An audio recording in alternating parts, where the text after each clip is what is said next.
AP Atchutapuram ఘటన బాధాకరమన్నారు మాజీ CM YCP అధినేత జగన్. పట్టపగలే ప్రమాదం జరిగినా ప్రభుత్వం నిర్లక్ష్యంగా వ్యవహరించిందని ఆరోపించారు. కార్మిక మంత్రి, హోంమంత్రి దగ్గర కనీసం ఘటనకు సంబంధించిన వివరాలేవీ లేవన్నారు జగన్. కలెక్టర్, కమిషనర్ ఎప్పుడు వెళ్లారనేది చాలా బాధ కలిగించే అంశమన్నారు. బాధిత కుటుంబాలకు ఇచ్చే పరిహారం త్వరగా అందించాలన్నారు. గతంలో ఇలాంటి తరహా ప్రమాదాల్లో బాధిత కుటుంబాలకు మెరుగైన పరిహారంతో పాటు అన్ని రకాలుగా అండగా ఉన్నామని చెప్పారు జగన్. ఫార్మా కంపెనీలో ప్రమాదంలో గాయపడి హాస్పిటల్లో చికిత్స పొందుతున్న వారిని పరామర్శించారు వైసీపీ చీఫ్. వారికి అందుతున్న వైద్య సేవలను అడిగి తెలుసుకున్నారు. బాధితులకు మెరుగైన ట్రీట్మెంట్ చేయాలని చెప్పారు. జగన్ వెంట మాజీ మంత్రి అమర్నాథ్, ఎమ్మెల్సీ బొత్స, వైసీపీ ముఖ్య నేతలు ఉన్నారు. ఘటనలో ప్రభుత్వం వ్యవహరించిన తీరు, ప్రభుత్వం స్పందించిన తీరు, 2 గంటల ప్రాంతంలో ఈ ఘటన జరిగితే ప్రభుత్వం స్పందించకూడదు అన్న తాపత్రయము ఎక్కువగా కనిపిస్తా ఉంది. ప్రభుత్వం 17 మంది చనిపోతే సాయంత్రం 4 గంటలకు హోంమంత్రి వచ్చి ప్రెస్ మీట్ను అడ్రస్ చేస్తూ సహాయానికి సంబంధించి పర్యవేక్షించడానికి తాను అనకాపల్లికి వెళ్తున్నాను అన్న మాటలు వాళ్ళ నోట్లో నుంచి రాలేదు.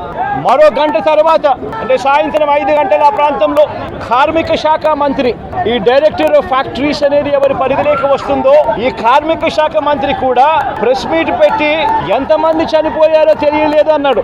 తాను కూడా హుటాహుటిన అక్కడికి వెళ్ళాలి అనే తాపత్రయం కూడా చూపించడు.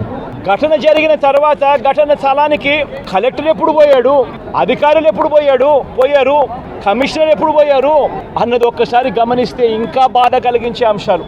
అధికార పార్టీకి సంబంధించిన నాయకులు ఎప్పుడు పోయారు అని చూస్తే ఇంకా బాధ కలిగించే అంశాలు. కనీసం అంబులెన్స్ను కూడా కనీసం మొబిలైజ్ చేసి ఆ ప్రాంతానికి తీసుకుని రాని పరిస్థితి. బాధితులు ఎవరైతే ఉన్నారో వాళ్ళందరినీ కూడా కంపెనీకి సంబంధించిన బస్సుల్లో తీసుకొస్తా ఉన్నారు, హాస్పిటల్లోకి తీసుకొని పోయే పరిస్థితి. ఇలాంటి ఘటనే ఒకసారి మా ప్రభుత్వ హయాంలో కూడా జరిగింది. తెల్లవారుజామున 3:40కి ఆ ఘటన జరిగితే 5 గంటల కల్లా కలెక్టర్ స్పాట్లోకి వెళ్ళాడు, కమిషనర్ స్పాట్లోకి వెళ్ళాడు.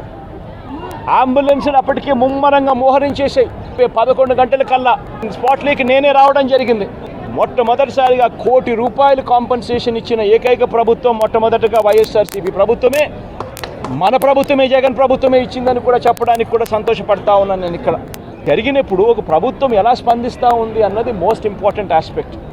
ఒక ప్రభుత్వం అన్నది స్పందించేటప్పుడు ఎంపతి చూపించాలి, అంటే సానుభూతి చూపించాలి ప్రజల పట్ల, బాధితుల పట్ల.